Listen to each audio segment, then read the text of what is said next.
was thinking, since it's so late at night and we're hanging out outside and the whole world is going crazy right now, so what if we just took some time to hang out and do one of my favorite things in the whole world, a tarot reading. I'm getting pretty good at these, but I've never done one for you before, so let's see what we can dig up. The deck I'm using is the 13 Tarot deck by Necro. It's pretty cool. It's very gothic, but not in a totally goth kind of way, but an elegant goth kind of way. Elegant gothic, I wouldn't call this goth at all. But yeah, these cards are really cool. The King of Pentacles is my favorite card in this deck. I love the King of Pentacles in this deck. But the Magician is my favorite card in tarot.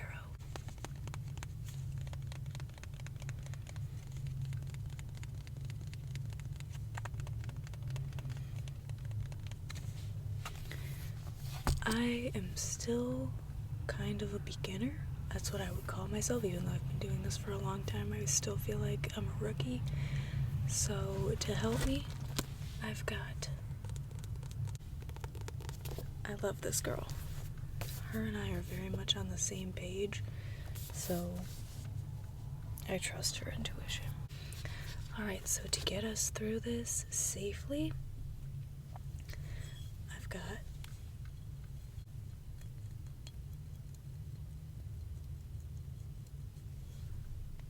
I call it a selenite bar. I think a lot of other people refer to this as a wand or a brick. You could call it whatever you want. We got a bar of selenite here. I'm gonna beat them motherfuckers with them nasty energy. Just get out of here. Anyway.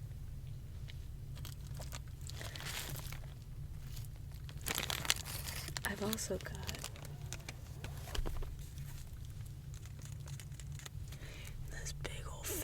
sage. So let's just... I just spilled all the crumbs all over the back seat of the car, so that's awesome. I feel like that gives us some extra security, so I'm actually really down with that. Thanks, Spirit. Alright.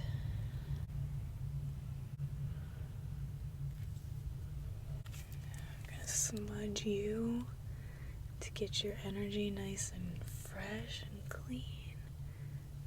Sorry, didn't mean to get so much smoke in your face. I'm also gonna smudge this space with the intention of clearing out any unwanted or unnecessary energies, good or bad. If they're not going to help this reading, then we don't want them, do we? Only energies that are going to help us understand this reading are welcome now. I did not think about how I was going to put this out, but that's what these big old goth boots are for, baby, trust me. Yeah.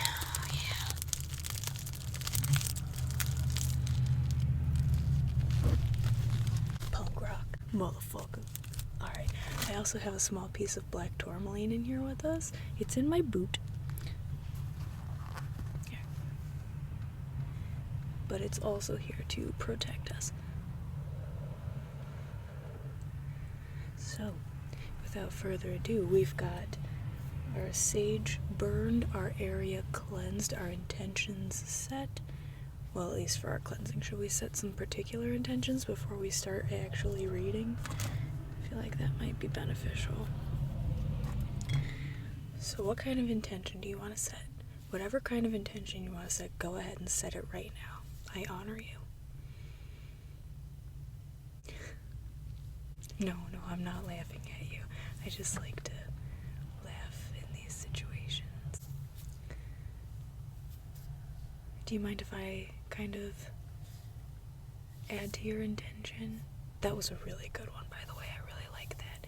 But I would also just like to add, because a lot of the times this slips my mind and it's very important, but I want to add the intention that this is kept a safe space that is filled with nothing but love and light.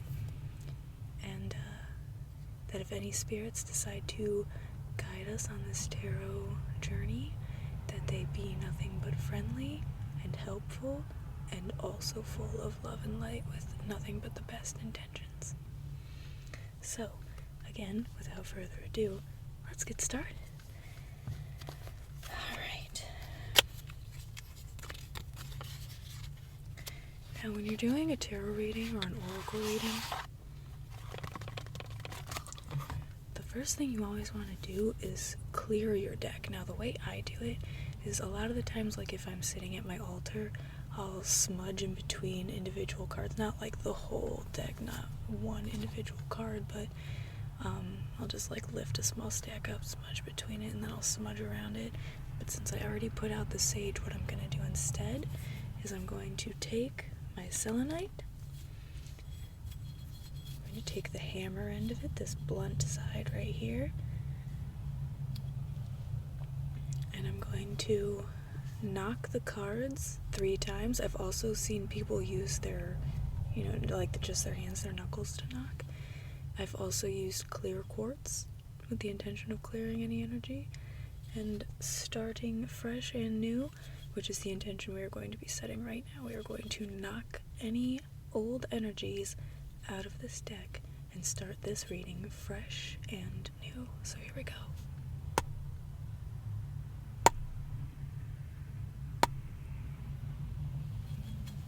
And just like that. So I'm getting the strong feeling that I should look at this card. And we've got the 3 of Swords.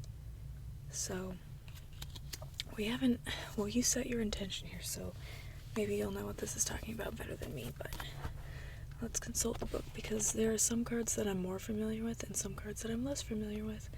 And the 3 of Swords is not one that I am familiar with. So, 3 of Swords, the flavor text. I feel heartache and suffering. Well, with what's going on in the world right now, I am not surprised this card came. Without a doubt, the 3 of Swords is the card of disappointment and heartbreak. There's no way around this. You will experience a level of disappointment that feels like swords are ripping through your heart. This card represents emotional pain and feeling lost or abandoned. It seems as though you're in a dark space in your life. You are being called to be patient with yourself and your own healing. You're in the thick of it now. When the 3 of Swords appears, it is asking you to face the things that you may feel uncomfortable but are necessary for your growth. This card gives you permission to cry and to release emotions that may have been pent up. It's better to let it go than to hold on to that hurt and let it linger. So, basically, what I get from that is that whatever you're worried about, like, yeah, it sucks, and it blows, and it's ass, but you can't hold on to it, and you can't linger on it. You just gotta breathe that shit out. So yeah, that's an interesting card, but I think now we should go ahead and do the actual reading. Hell yeah. So what should we do? There's some different spreads, but like we're in a car, so I don't know if we should venture into any of these larger ones that require a lot of area. So, oh man, maybe we'll hang out like this again, because there's some spreads in here that I would really like to do. The Wheel of Fortune looks like a lot of fun, actually. The 21 card spread, so much information. I love it. Okay, so I think we're just gonna go with the 1 card draw. Now, I know there are a lot of different spreads you can use, but I tend to just kind of draw, and whatever cards come out, I put them in whatever order I'm feeling intuitively and read them that way, and it never doesn't work out, you know what I mean? So I figure we'll just try it like that again and see where this goes. So, remember I was just talking about him. I was literally just talking about him. The Magician. He's my favorite card in the tarot. Not just this deck, but the tarot. My favorite card in this deck is the King of Pentacles, and I would laugh if we saw him too. Alright, so do you have a particular question you would like to ask this deck, in this reading here? Ooh, that's a good one. Nice. So, just like anyone else, the way I choose my cards is I shuffle, and sometimes one will start staring at me and I can feel it. So I pick that one, or sometimes they just kind of jump out and I pick them up, and that's the cards. And sometimes it's one card and sometimes it's just a few. Ooh. We got a card. The Eight of Pentacles. Now, I'm not absolutely certain, but it seems like in general pentacles are pretty good news. So let's see. Can you hear that out there? It's raining. This kicks ass. What was it? Eight of Pentacles. Eight of Pentacles. Let's make sure that's what it was before I continue reading. Eight of Pentacles. I'm going to show them what I'm made of. That's the flavor text. It's a card of hard work, dedication, and commitment. This is the moment in your life when you are paying attention to detail and working toward your goal. Canceling out all distraction to create high quality work. Someone has invested in you, and you are now working to meet that expectation. This card never takes shortcuts.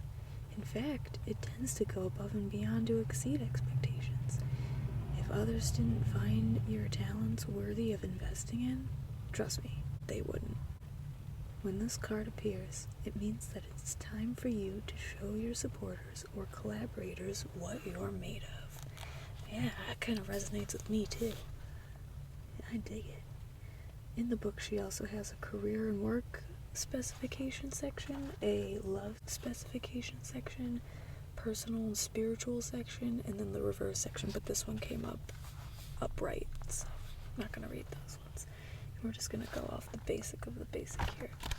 But yeah, her explanations in these tarot books are pretty much like, yeah, okay, like they make sense to me without having to go further and intuitively, so it pretty much says to me just what this says here, like, it's time for you to, like, step up and do all the things you've been talking about doing and be the person you've been talking about being, so it's pretty cool. Alright, so what else? Is there any clarity you can give me on that? Although I feel like that's pretty clear, but what is some clarity we can get on that? Ooh, we have this one first. Ten of Cups. That's a good one too. Pretty sure. And then we've also got the Seven of Pentacles. Very interesting. Alright, so let's read the Ten of Cups first. Ten of Cups. Where are you, Cups? I think the Cups are at the beginning.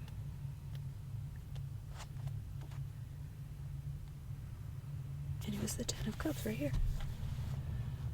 My dream is finally coming true. That's the flavor text. This is so exciting.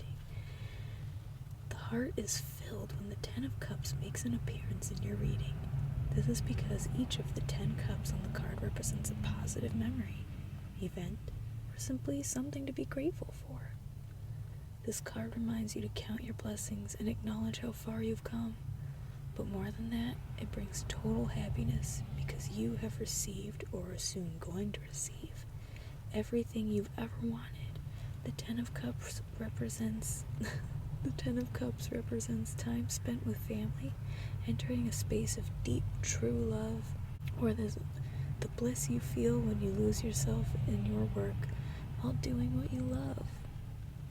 Feelings of emotional fullness surge and your cup of life is filled. That's really cool.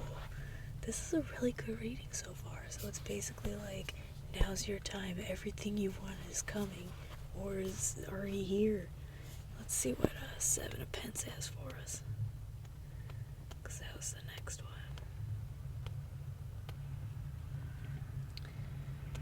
Seven of Pentacles. Will my efforts ever pay off? Interesting. You're at that phase in your journey where you are wondering if you see things working out. Pentacles is all about effort, commitment, and financial reward, but right now your patience and your commitment are being seriously tested. If you put in more work, will you see the reward, or will it all have been for nothing?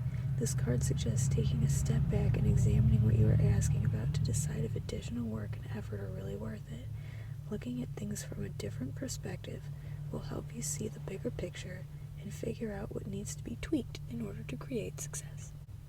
Okay, so what that says to me is everything that you've been working for is coming, but it's not quite here yet. And you just have to have faith, and you have to keep working. Because if you stop working, it's not just going to fall into your lap like, oh, you worked this much and there's only a few steps left, but you're at the top. Like, no, you got to walk up all those steps. You got to get to the top of the stairs before you can get to your bedroom to go to bed. Like, I don't know why that was what word am I looking for? Not reference. Symbolism, I guess, but there's another word I'm looking for.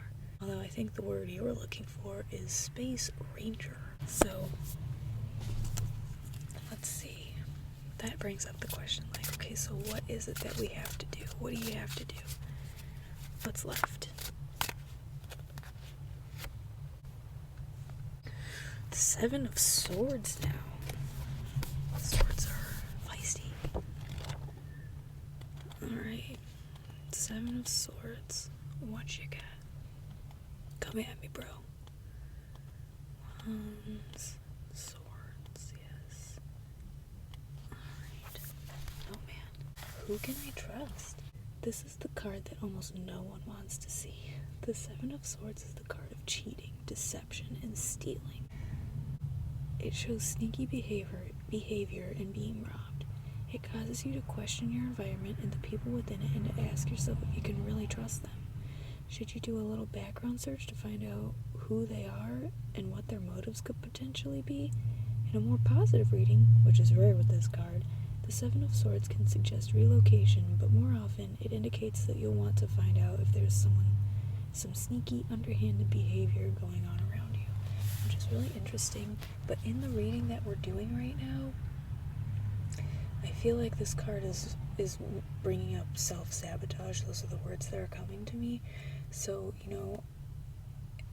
I'm pretty sure I asked, like, what do we have to do to get up to the rest of the steps, And so basically, I feel like this card is warning you that you need to overcome the step of self-sabotage, which to me says, like, you're good enough. Like, the stuff that you're doing is fine. Whatever you're doing is good enough. And you have to quit worrying about whether it is or isn't, because you just need to do it. If you want to push past this step to get up the rest of them to get upstairs, you need to do it. You need to quit self-sabotaging, quit talking yourself out of posting that video or making that mod or doing whatever, and just fucking do it, because you are good enough. Plus, the message, how am I going to word this, because there's a message that's coming through, but it's not really in words. Basically, practice makes perfect. Like, you have to keep doing what you're doing in order to get better. So even though you're feeling like, oh, I am not doing very well at this, and I feel like I could be doing better, and other people are doing better at it, and other people have better means to go about what they're doing and have a bigger following and blah, blah, blah. Just whatever your anxiety or worry is, don't worry about it. Just chill. Like, everybody gets a piece of the pie, and you will get yours. Just keep working at it. Don't give up. So, I want to end it here, but I don't want to end it here. Should we pull one more card? Let's pull one more card. I always like to end on the kind of note of like, okay, well, what else does Spirit have to say to us? What else can you tell us about the situation before we go? So let's see what they got for me. Well, for you, I guess. Although I've been able to take this reading really personally as well, in my own way, but it applies to everybody differently.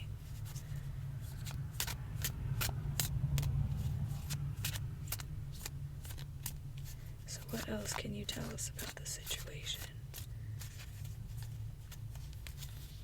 Oh, this is our first reverse. Just kidding. They don't have anything left to say.